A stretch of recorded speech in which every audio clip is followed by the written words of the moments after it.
అమెరికాలో వలసలకి వ్యతిరేక ఉద్యమం జరిగింది. బ్రిటన్‌లో వలసలకి వ్యతిరేక ఉద్యమం జరిగింది. అట్లాగే కెనడాలో జరిగింది. అలాగే ఆస్ట్రేలియాలో జరిగింది. ఫ్రాన్స్‌లో జరిగింది. గుర్తుంది గదా! నేనే వీడియోలతో సహా ప్రొజెక్ట్ చేశాను. ఆయా దేశాల్లో పెద్ద ఎత్తున ఉద్యమాలు జరుగుతున్నాయన్నది. ఐర్లాండ్‌తో సహా జరిగినాయి. ముస్లింల చొరబాట్లకు వ్యతిరేకంగా గూడా జరిగినాయి. పేట్రియాటిక్ ఉద్యమాలు జరిగినాయి.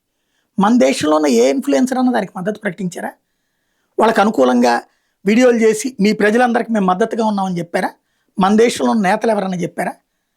మన దేశంలోని ఇన్‌ఫ్లుయెన్సర్స్ ఎవరైనా చెప్పారా? మేము మీకు మద్దతని? లేదు.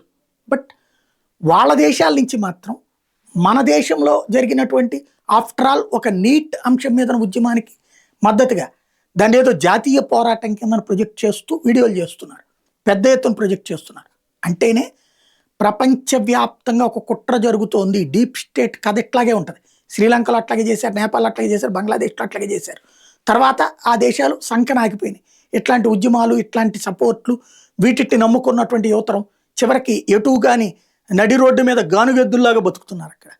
అలాగే మనకిక్కడ గానుగెద్దుల్ని తయారు చేసే ప్రయత్నం జరుగుతుంది.